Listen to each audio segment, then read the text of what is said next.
Hello kids, I hope you have seen the previous video. Now we'll do exercise 8.3. You know how to make the equations by reading the statements. Now we'll do the exercise 8 number 3 in which we have applications of equations. We have to make equations by reading those statements. So let's do question number 1. The sum of three consecutive natural numbers is 114. Find the numbers. We all know what is consecutive number. Consecutive number are those numbers which come next, like अगर 6, 7, 8 जो following numbers होते हैं, तो वैसे ही तो 6, 7, 8 है, मतलब अगर ये x है तो ये x+1 होगा क्योंकि 1 ऐड हो रहा है, तो और ये x+2 होगा, तो ये हमारा कंजिक्यूटिव, तो हम इसी में भी 3 कंजिक्यूटिव नेचुरल नंबर है, तो let consecutive numbers be x, x+1, x+2. अब हमें बोला इन तीनों का सम जो है वो 114 है, तो सम कर देते हैं. x + x+1 according to question, x+2 = 114, 3x + 4 = 114, 3x = 3x + 3 आएगा, 114 - 3 हो जाएगा प्लस का यहाँ माइनस में, फिर 3x = 111.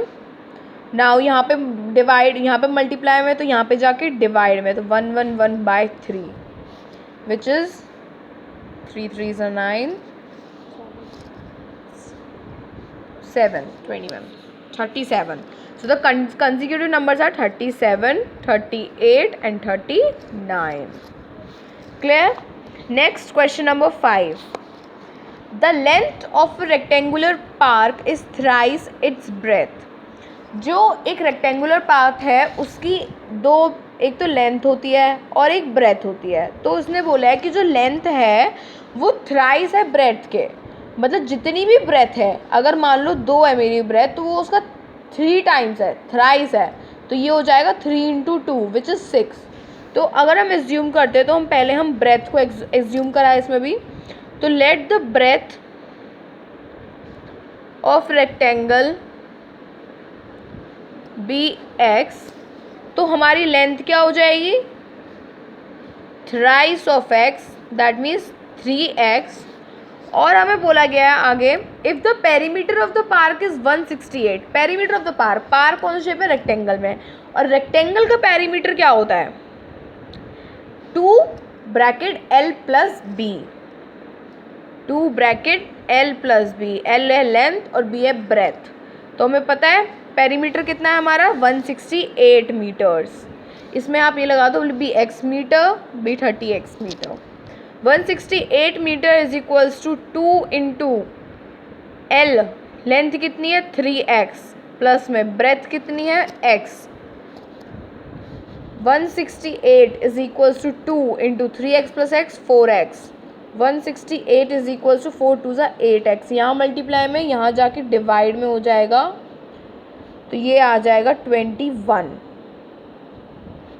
अब हमारी ब्रेथ आ गई है x, ब्रेथ क्या थी x, और x क्या है 21 मीटर, तो लेंथ क्या है हमारी 3x, तो 3 × 21 which is 63 metres. I hope you get it. Now question number 11. All the questions are same of the perimeter. And तो question number 11, a man is 4 times as old as his son. एक लड़का, एक इंसान, एक आदमी जो है वो अपने बेटे से 4 साल बड़ा है. 4 times बड़ा है, मतलब 4 गुना बड़ा है. तो अगर हम ब्रेथ वाले क्वेश्चन में देखें, तो हमने पहले इसमें हम पहले सन को एज्यूम करेंगे, तो let the age of son be x years. तो हमारी मैन की एज क्या हो जाएगी, मैन्स एज इज़ 4 × x, क्योंकि वो 4 टाइम्स है, 4x years. नेक्स्ट है, after 16 years he will be only twice as old as his son. 16 साल बाद, तो 16 साल बाद में तो दोनों में 16 साल ऐड हो जाएंगे, तो आफ्टर 16 ईयर्स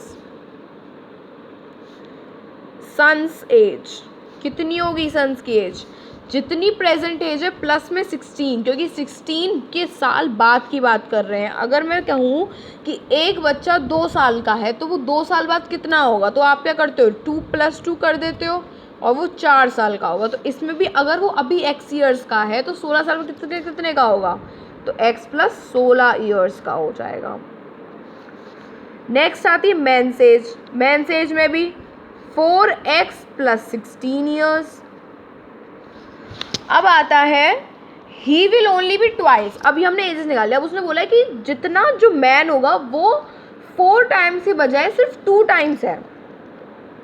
तो अगर मैं 4 मैंस की एज को सन के एज से इक्वल बनाना चाहूँ तो मैं क्या करूँगी, ये मैन की जो एज है वो 2 टाइम्स है सन्स की एज से। आ गया। मैन की जो एज है वो 2 गुना ज़्यादा है उसके बेटे की एज से। इस इक्वेशन को सॉल्व कर लेंगे। 4x + 16 = 2x + 32। तो ये 4x यहाँ प्लस में है, प्लस 2x कोएफिशिएंट साइड ले आएंगे और कांस्टेंट साइड एक जगह ले आएंगे। तो 4x - 2x क्योंकि यहाँ प्लस का था, 32 - 16 क्योंकि वहाँ पे प्लस का था। तो ये हो जाएगा 2x = 16। यहाँ मल्टीप्लाई में है तो यहाँ जाके डिवाइड में 16/2 विच इज़ 8। तो सन की एज क्या आ गई, सन्स एज 8 ईयर्स। और जो मैन की एज थे वो कितनी है 4x। तो 4 × 8 which is 32 years. Next question number 13। It's a very important question. A bag contains 25 पैसे and 50 पैसे coins whose total value is 30। एक बैग है जिसमें 25 पैसे और 50 पैसे के 2 तरह के कॉइन्स हैं और अगर टोटल देखें तो वो 30 रुपये के हैं। मतलब मैं कहूँ मेरे पास एक, मान लो मेरी क्या कहते हैं, एक मेरे पास बैग है, इसमें 10 रुपये के नोट हैं और 5 रुपये के नोट हैं। 2 तरह के नोट है, एक तो 10 रुपये के और 5 रुपये के। मैंने ये नहीं कहा कि मेरे पास एक 10 का एक 5 का है, मैंने कहा कि 10 रुपये वाले नोट हैं और 5 रुपये वाले नोट हैं। ठीक है। तो फिर अगर मैं कहूँ कि इन दोनों की टोटल वैल्यू जो है वो बैग में टोटल मनी कितना है, बैग में टोटल मनी है 200 रुपये। तो अब आप क्या, तो इस क्वेश्चन का मतलब हुआ कि 10 रुपये के जितने भी कॉइन्स हैं, रुपीज़ हैं, नोट्स हैं, अगर हम उसको 5 रुपीज़ में जितने भी कॉइन्स हैं तो वो हमारा 200 आएगा। क्योंकि देखो 10 × मल्टीप्लाई जितने नंबर हैं, यही कहते हैं ना क्वांटिटी × रेट = प्राइस आ जाता है।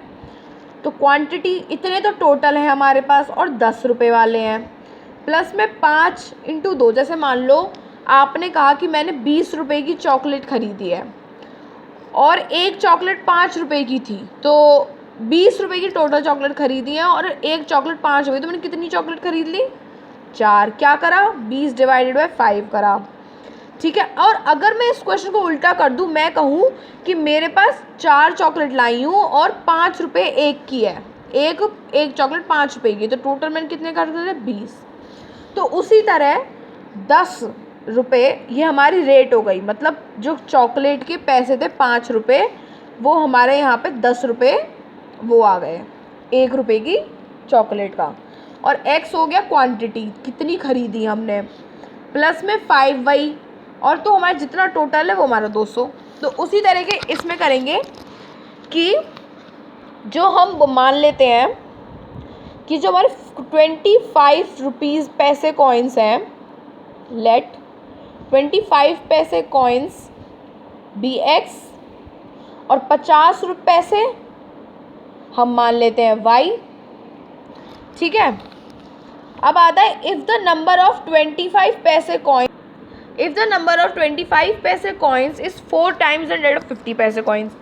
अब उसने बोला है कि जो जितने भी 25 पैसे कॉइन्स हैं, मतलब जितने भी 50 रुपये कॉइन्स, सॉरी, जितने भी 50 रुपये के कॉइन्स हैं, अगर हम 50 रुपये के कॉइन्स को देखें तो वो हमारे 25 रुपये कॉइन्स से 4 कम है, 4 टाइम ज़्यादा, मतलब हमारे जो x है, जितने इफ़ द नंबर ऑफ 25 पैसे कॉइन्स, 25 रुपये के जितने भी कॉइन्स हैं वो हमारे 4 टाइम ज़्यादा हैं, 4 गुना है 50 पैसे के। समझ में आ रहा है? जितने x मतलब जितने भी हमारे लेट नंबर ऑफ जो जितने भी नंबर ऑफ पैसे कॉइन्स हैं 25 पैसे कॉइन्स, वो हमारे 4 गुना ज़्यादा है 50 पैसे कॉइन्स यानी y से। तो इक्वेशन क्या हो गई? x is equals to 4y। ठीक है, तो हम यहाँ पे हम y को x से किससे रिप्लेस कर सकते हैं? 4y से। तो हमारे 25 पैसे कॉइन्स कितने हो गए? 4y 25 पैसे कॉइन्स। और 50 पैसे कॉइन्स कितने हो गए? y। ठीक है, अब हमें बोला है कि बैक कट इज 25 पैसे 50 coins whose total value is 30। अब दोनों का सम जितने भी हैं वो 30 रुपीज़ है। तो मतलब अकॉर्डिंग टू क्वेश्चन जो हमारा 4y है और प्लस y करेंगे तो हमारा 30 आएगा। जितने भी वो हैं, जितने भी टोटल 10 रुपये के, 25 पैसे के और 50 रुपये के जितने भी हैं वो 30 हैं टोटल। तो ये क्वेश्चन बन जाएगी। तो 5y is equals to 30, multiply में यहाँ जाके डिवाइड में, तो 30/5 विच इज़ 6। तो हमारे जो 50 पैसे कॉइन्स हैं, y हमारा 50 पैसे कॉइन्स है ना, तो 5 पैसे coins is equals to y is equals to 6 coins, number of 5 पैसे। अब हम निकालेंगे नंबर ऑफ 25 पैसे कॉइन्स, वो हमारा था 4y, तो 4 × 6 विच इज़ 24 कॉइन्स। तो हमारा टोटल देखो 24 प्लस 30 आ रहा है। तो हमारा यहाँ पे क्वेश्चन हो गया सॉल्व। बाकी के क्वेश्चन जो है वो यही 16 तक जितने भी क्वेश्चन है, 17 18 भी है, वो भी आपको आसानी से हो जाएंगे। तो आप 8.3 के सारे क्वेश्चंस अपनी नोटबुक में करेंगे और साथ ही साथ MCQs भी आप अपनी नोटबुक में करेंगे, ट्राई करेंगे। So that's all for today. I hope you understand it. Okay.